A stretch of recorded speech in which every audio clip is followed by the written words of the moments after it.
CM Revanth రెడ్డిపై మాజీ మంత్రి హరీష్ రావు తీవ్ర వ్యాఖ్యలు చేశారు. తెలంగాణలో రేవంత్ బీఆర్ఎస్ ఉనికి లేకుండా చేస్తానన్నారని, కానీ సర్పంచ్ ఎన్నికల్లో బీఆర్ఎస్ అభ్యర్థుల విజయం చూసి సీఎంకు నిద్ర పట్టడం లేదని ఎద్దేవా చేశారు.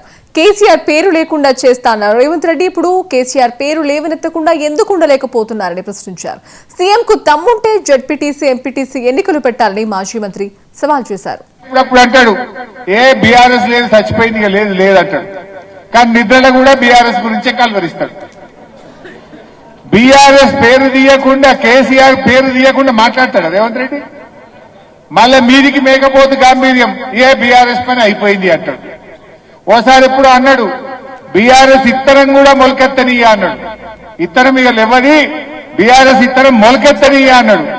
బిడ్డ రేవంత్ రెడ్డి, బీఆర్ఎస్ పార్టీ ఇది ఒక ఉద్యమ పార్టీ. తెలంగాణ ప్రజల గుండెల్లో పుట్టినటువంటి పార్టీ బీఆర్ఎస్ పార్టీ.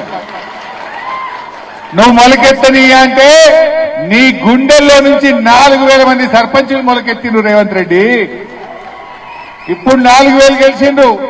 నీకు దమ్ముంటే, ధైర్యం ఉంటే ఒక్కసారి జెడ్పీటీసీ, ఎంపీటీసీ ఎన్నికలు పెట్టు. ఎందుకంటే అందులో కారు గుర్తుంటది. కారు ఉంటే కేసీఆర్ గారికి వస్తాడు. గుద్ది పెడతారు నిన్ను కాంగ్రెస్ పార్టీని. రేవంత్ రెడ్డి హీరోయిన్ల డ్రెస్సింగ్ విధానంపై శివాజీ చేసిన